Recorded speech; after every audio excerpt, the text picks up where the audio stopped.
Here's something else I got a problem with. The 10 Commandments. Here's my problem. Why are there 10?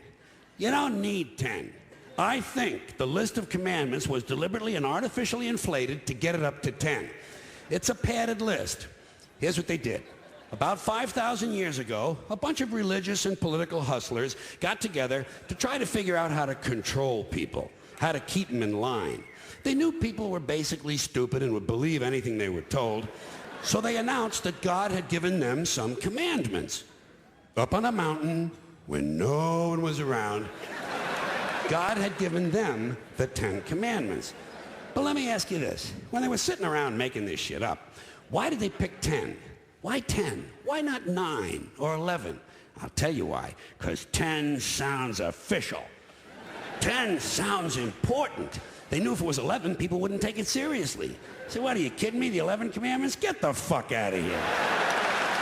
But 10 sounds important. 10 is the basis for the decimal system. It's a decade. It's a psychologically satisfying number. The top 10, the 10 most wanted, the 10 best dressed. So having 10 commandments was really a marketing decision. And to me, it's clearly a bullshit list. It's a political document artificially inflated to sell better. I'm going to show you how you could reduce the number of commandments and come up with a list that's a little more workable and logical. We're going to start with the first 3, and I'll use the Roman Catholic version because those are the ones I was taught as a little boy. I am the Lord thy God. Thou shalt not have strange gods before me. Thou shalt not take the name of the Lord thy God in vain. Thou shalt keep holy the Sabbath. Right off the bat, the first 3, pure bullshit. Sabbath day, Lord's name, strange gods. Spooky language. Spooky language. Designed to scare and control primitive people.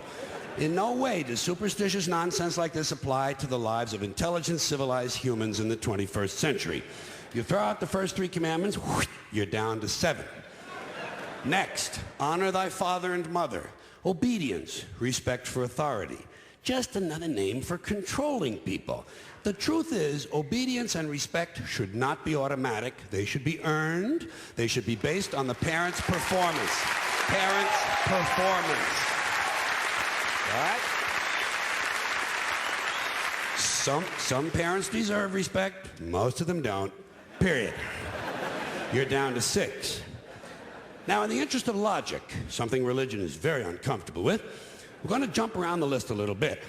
Thou shalt not steal. Thou shalt not bear false witness. Stealing and lying. Well, actually, these 2 both prohibit the same kind of behavior.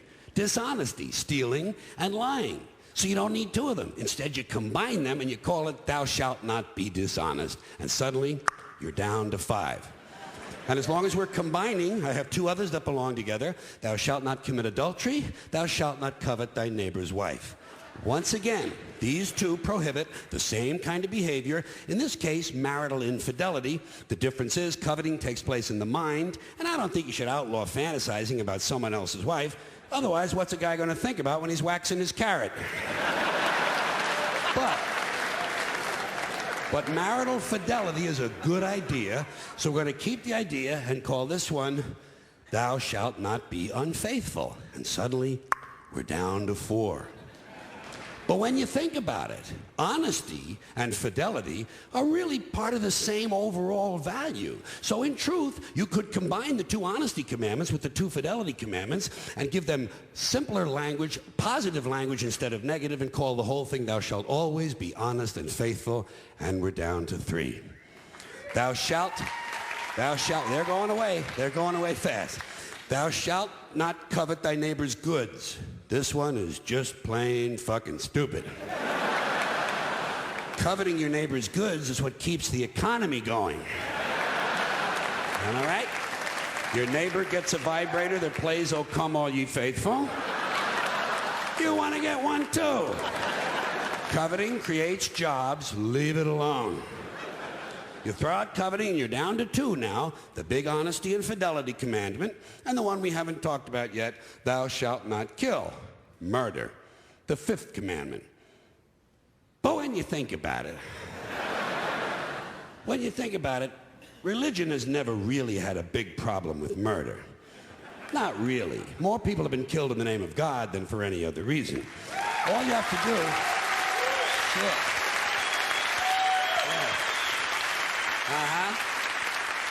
All you have to do is look at Northern Ireland, the Middle East, Kashmir, the Inquisition, the Crusades, and the World Trade Center to see how seriously the religious folks take thou shalt not kill. The more devout they are, the more they see murder as being negotiable.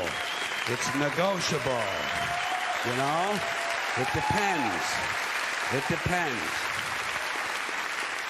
It depends on who's doing the killing and who's getting killed. So, with all of this in mind, I leave you with my revised list of the 2 commandments. Thou shalt always be honest and faithful to the provider of thy nookie. And thou shalt try real hard not to kill anyone, unless, of course, they pray to a different invisible man from the one you pray to. 2 is all you need. Moses could have carried him down the hill in his fucking pocket. And if they had a list like that, I wouldn't mind those folks in Alabama putting it up on the courthouse wall. As long as they included one additional commandment, thou shalt keep thy religion to thyself.